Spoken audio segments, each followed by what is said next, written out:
pronto para o Congresso da UDECAD, que será realizado nesse final de semana aqui em Rio Verde. Hoje você confere a programação desse grande evento organizado pelos diáconos e cooperadores da nossa igreja. A preparação do Congresso demanda muito tempo. Na verdade, quando a gente termina do ano passado, a gente já começa a programar o próximo Congresso. Então, muitas reuniões com a liderança, com a diretoria, é muito trabalho que existe nos bastidores. Veja também que todo o poder pertence a Deus no momento da palavra.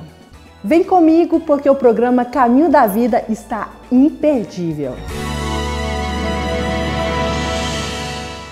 Participe dos nossos cultos. Domingo às 8h30, Escola Bíblica Dominical. Às 19 horas, culto evangelístico. Terça-feira, culto da família. Quinta-feira, culto da bênção. Participe das nossas programações em nossas congregações todos os domingos, quartas e sextas-feiras. Igreja Assembleia de Deus, Rio Verde, Goiás. Rua Costa Gomes, 1480, Centro.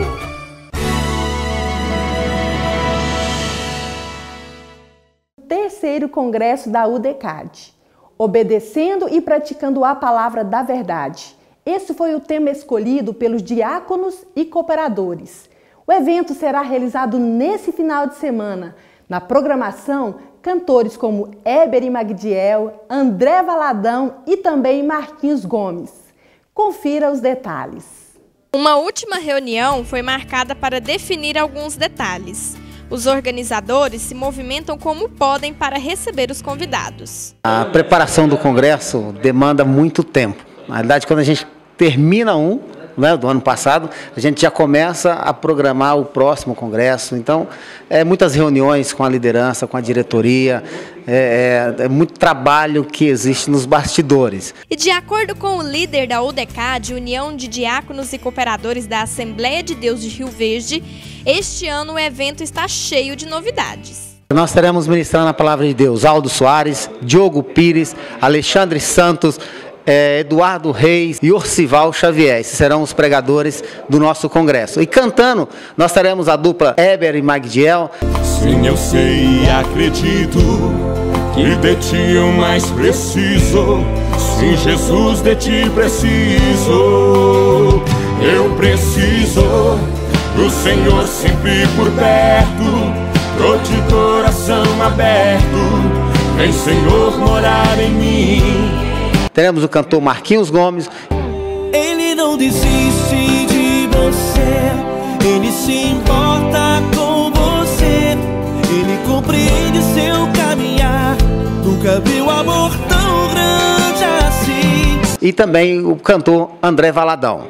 Quando o mundo cai ao meu redor, teus braços me seguram. Quando o mundo cai ao meu redor, és a esperança pra mim.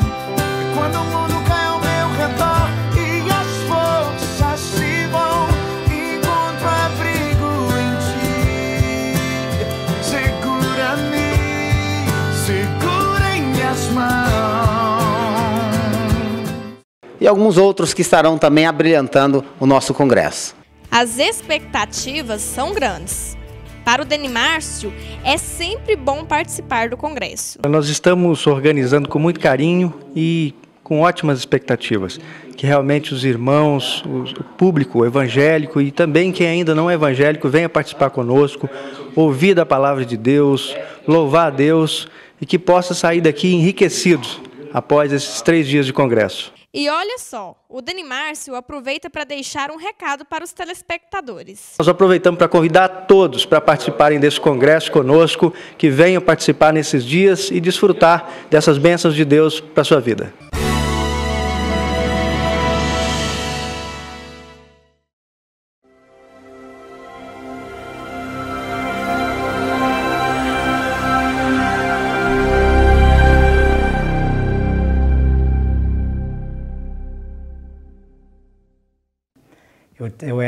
Eu tinha minha família toda, uma vida normal, nós tinha há muito tempo, né?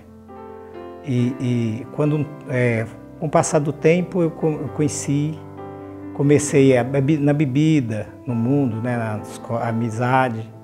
eu conheci droga, né? Que seria, na época, muitos anos faz isso, seria até maconha, né?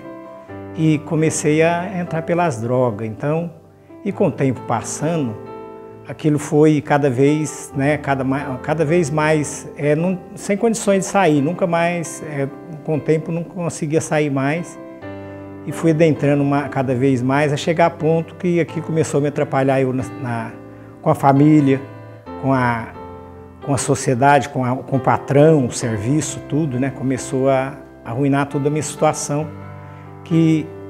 Aí chegou a ponto que não combinava com a minha esposa, os filhos, né? E quando chegou um certo tempo, com o passar do tempo, eu tive problema com autoridade, polícia, cheguei a tomar tiro por enfrentar a polícia, por estar drogado, né? Com droga demais. Quando não conseguia sem a maconha, cheguei a tomar outros tipos de droga, que seria outros tipos de situação, tomado de farmácia mesmo, né? Droga, que fazia efeito no lugar da droga, que eu não conseguia ficar sem. E com isso perdi emprego. Aí chegou um certo tempo que eu comecei a traficar, né? Isso no estado de São Paulo, eu morava no estado de São Paulo. E aí a situação foi cada tempo, com os anos passando, meus filhos, né, vendo aquilo, não conseguia. Teve um tempo que eu pensava que conseguia até mudar a situação, mas como eu daria exemplo aos filhos se eu mesmo não conseguia fazer para mim, né? E aí o tempo foi passando e eu comecei a traficar. Após esse atrito com a polícia que eu enfrentei, eu tomei um tiro. Aí a coisa piorou mais, que eu parei. Aí eu não podia trabalhar, né? Aí eu vim aqui para uma cidade, num lugar aqui em Goiás, comecei a traficar no Goiás, mudei de lá. Aí voltei, aí não parava mais, né? A situação polícia, a situação difícil da minha casa. Com o tempo, perdi a esposa, minha esposa faleceu, veio a falecer, né?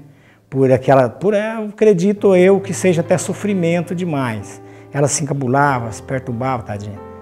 Preocupada comigo, né? E preocupada com tudo o que acontecia, e aquela situação, ela perdi a esposa. Isso está com 8 anos para 9 anos. Aí viemos embora para... Aí ficou eu e meu filho já tinha a mulher dele. Nisso, com o tempo, ele também entrou para o vício também, de droga.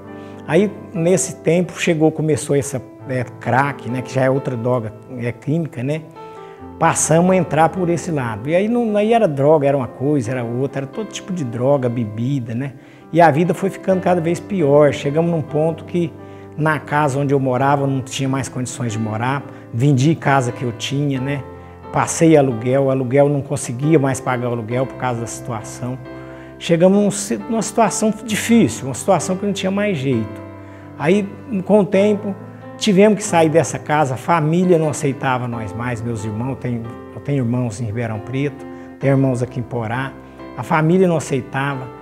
Aí chegamos num ponto que fomos para a rua, né? Dormia na rua, ficava na rua. Nós fizemos aí, nos últimos tempos nossos, nós viemos de Ribeirão Preto, aqui para Iporá, para uma cidade onde eu tenho irmãs.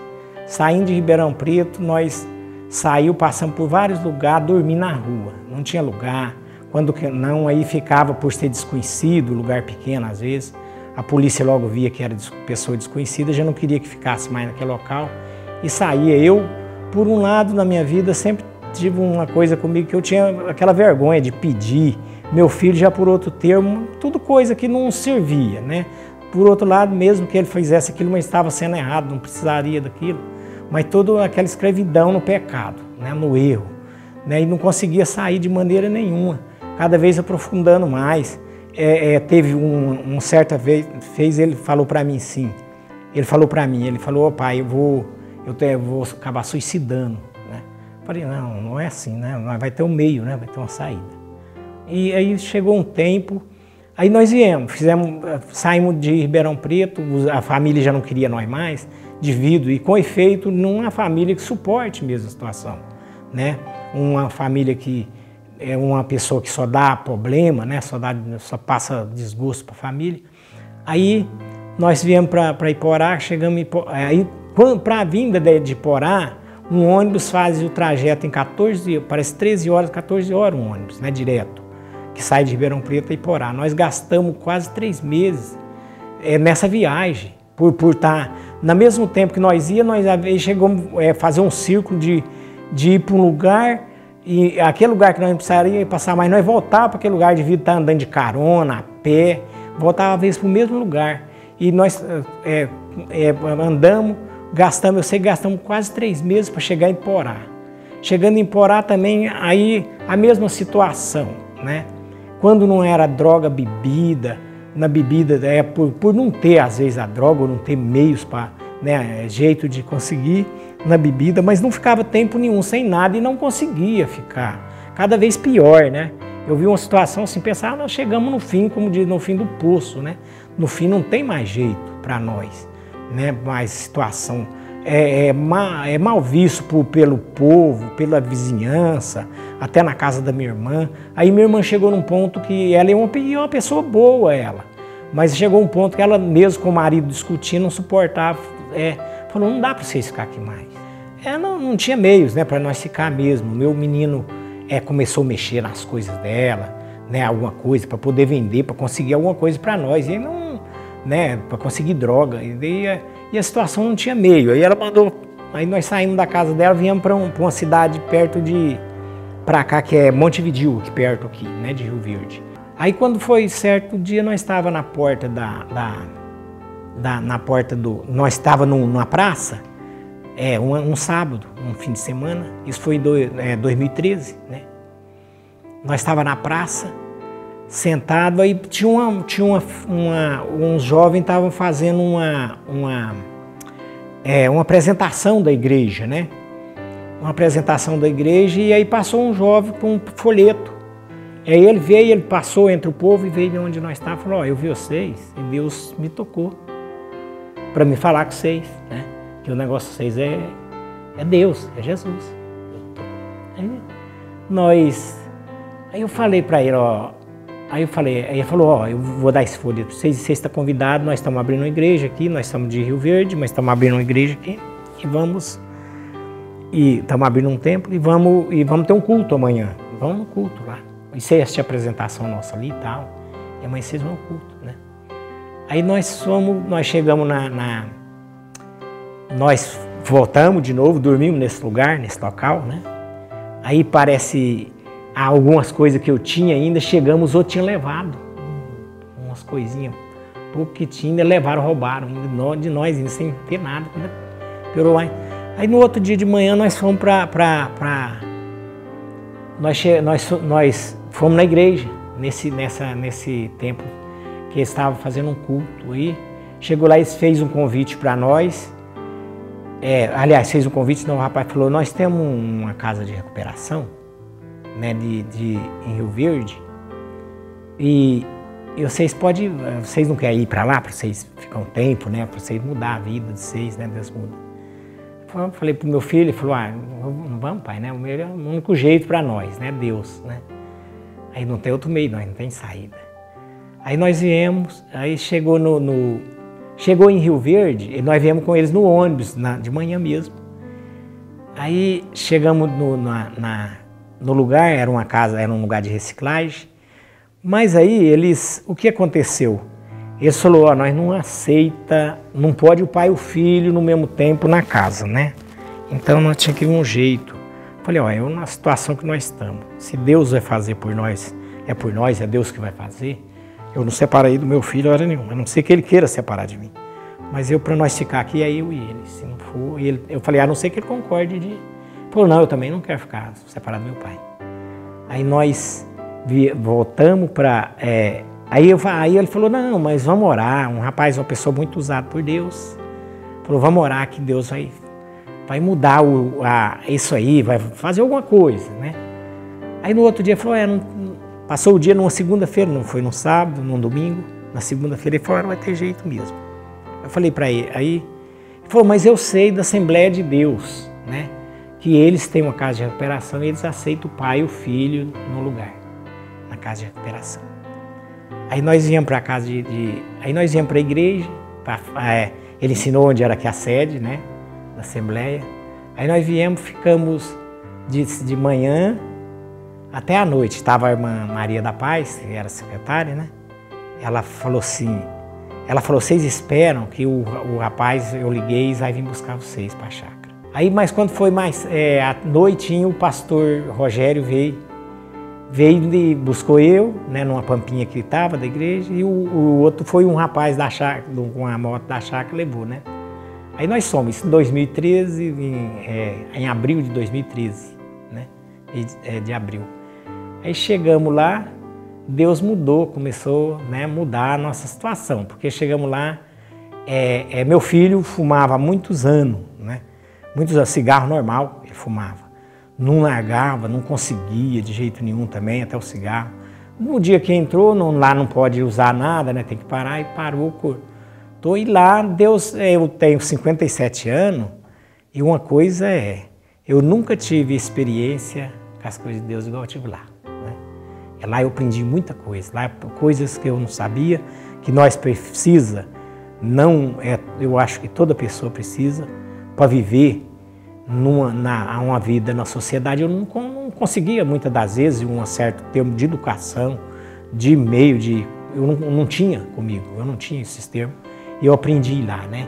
Aprendi, os 9 meses que teve, foi um mês, 99% aprendendo com Deus, do que é servir a Deus, né? Eu aprendi, mudou a nossa vida, uma vida que nós tinha, que nós não conseguia nada, nós não tinha nada, lugar de ficar, não tinha amizade com ninguém, porque ninguém queria, a família não queria.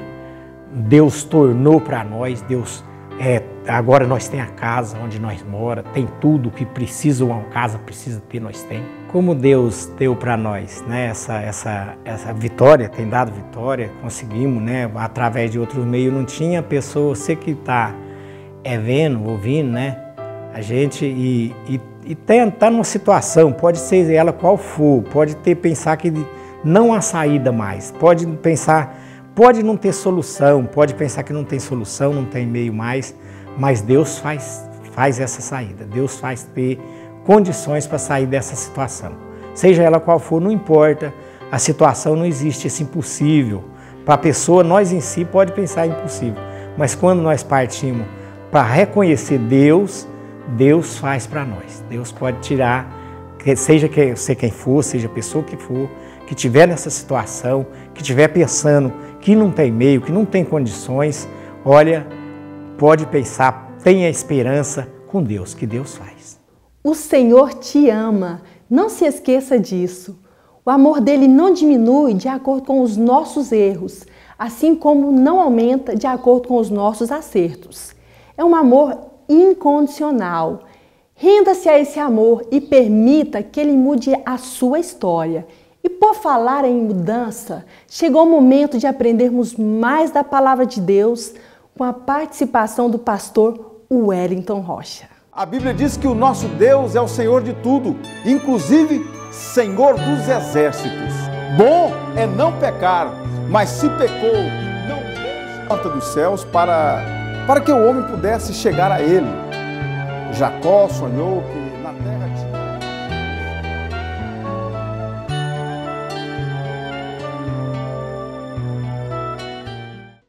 Hoje eu quero falar sobre inteligência espiritual. E para isso, convido você a ler o seguinte texto da Bíblia Sagrada, que se encontra em Tiago, capítulo 1, versículos do 5 ao 7. E se algum de vós tem falta de sabedoria, peça a Deus, que a todos dá liberalmente e não o lança em rosto, e ser-lhe-á dada.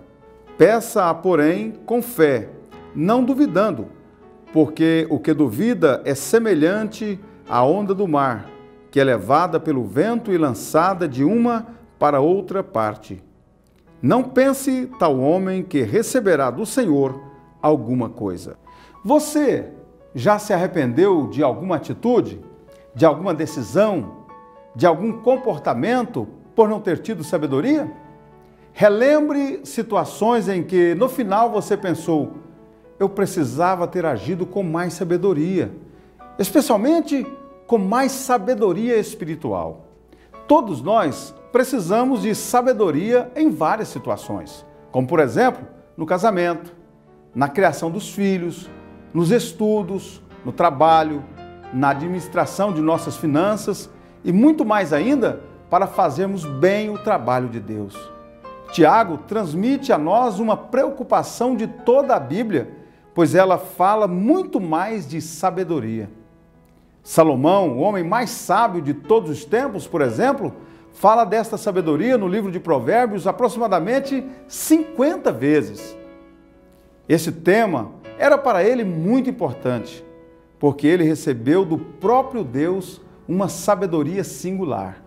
Mas como você e eu podemos ser mais sábios? Como conquistarmos essa graça da inteligência espiritual? Primeiro, orar. Quando pedimos a Deus algo que Ele nos orienta a pedir, ficamos cheios de confiança. Existem causas que não sabemos se é da vontade de Deus, mas em outras temos a convicção plena que Ele quer que oremos, porque estão explícitas em Sua palavra.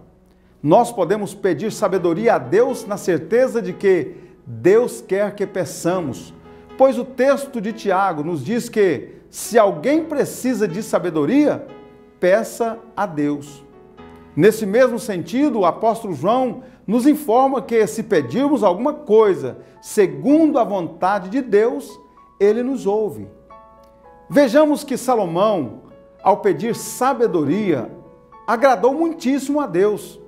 No segundo livro de Crônicas, capítulo 1, versículo 11, Deus disse a Salomão: porquanto foi esse o desejo do teu coração, e não pediste riquezas, bens ou honras, nem a morte dos que te aborrecem, nem tampouco pediste longevidade, mas sabedoria e conhecimento, para poderes julgar a meu povo sobre o qual te constituí rei.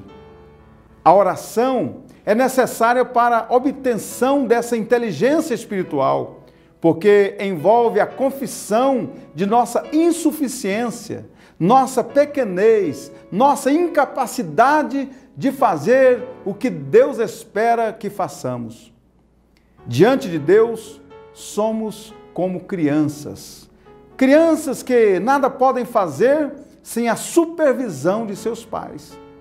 Assim, pense em como Deus deve se alegrar quando um de nós pede sabedoria para servi-lo melhor, para orientar melhor a sua igreja, para conduzir melhor a família, para ser mais abençoado no trabalho, para gerenciar melhor as finanças, para olhar o mundo e as circunstâncias com olhos de Deus.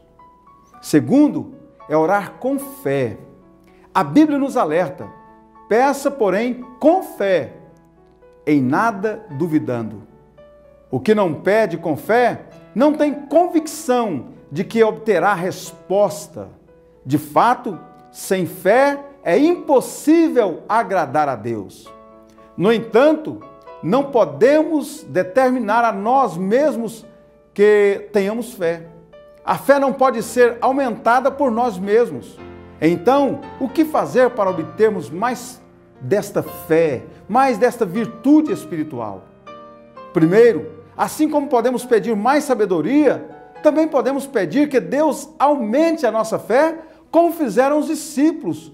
No Evangelho de Lucas, capítulo 17, no versículo 5, então disseram os apóstolos ao Senhor: aumenta-nos a fé. Segundo, a nossa fé é aumentada quando ouvimos a pregação da palavra, pois a fé vem pelo ouvir a pregação da palavra de Deus. Assim, quanto mais ouvirmos e lermos a palavra, tanto mais a nossa fé aumentará. Romanos capítulo 10, versículo 17. E assim a fé vem pela pregação, e a pregação pela palavra de Cristo. Terceiro, a nossa fé também pode aumentar quando convivemos e ouvimos pessoas de fé. Talvez seja esse o sentido da frase, de fé em fé, quando Paulo diz que a justiça de Deus se revela no Evangelho de fé em fé. A fé de Timóteo habitou primeiramente em sua avó e em sua mãe. 2 Timóteo capítulo 1, versículo 5. Pela recordação que guardo de tua fé, sem fingimento, a mesma que primeiramente habitou em tua avó Lóide e em tua mãe Eunice, e estou certo de que também em ti. Vale a pena ressaltar que não é qualquer tipo de fé. A fé bíblica tem um referencial, a fé em Deus, e não em mim e na minha fé. Não é fé na fé, é fé em Deus. Assim, receberemos a sabedoria pela fé, pela convicção de que Deus aumentará, bem como também a nossa própria fé. Se precisarmos de sabedoria, devemos pedi-la a Deus, mas para alcançá-la é preciso pedir com fé. Então, vamos pedir que Deus aumente a nossa fé, para que oremos e confiemos que receberemos dele a sabedoria. Deus sabe que a nossa fé é pequena e ele mesmo pode aumentá-la. E temos a convicção de que, tendo fé suficiente, alcançaremos a tão desejada sabedoria, a inteligência espiritual, para sabermos lidar com as mais variadas situações sem pecarmos e sem prejudicarmos a nós mesmos e ao próximo. Assim, Deus continuará sendo glorificado e sempre teremos uma vida saudável e abençoadora, segundo a boa, agradável e perfeita vontade de Deus. Vamos orar? Deus querido, Pai de amor, Pai bendito, nós te louvamos, te agradecemos por tudo quanto o Senhor tem feito, realizado em nosso favor. Agora queremos te pedir, ó Pai, inteligência espiritual, sabedoria. Queremos que o Senhor aumente a nossa fé para podermos alcançar tudo aquilo que o Senhor tem, ó Pai, para nos oferecer, e nós alcançaremos através da nossa fé em Ti. Queremos te pedir agora que o Senhor venha abençoar a cada lar, a cada família, a cada pessoa que ora conosco agora, ó Pai. Eu quero te pedir uma bênção para essa família, uma bênção de cura para enfermidades, para a solução de problemas, ó Pai, e que o Senhor venha abençoar de uma maneira toda especial. Assim nós te agradecemos, no nome de Jesus. Amém. O nosso programa vai ficando por aqui, mas volta na semana que vem, se Deus quiser. Ótima semana para você e até a próxima. Eu ministro toda sorte de bênção sobre sua família, em nome de Jesus.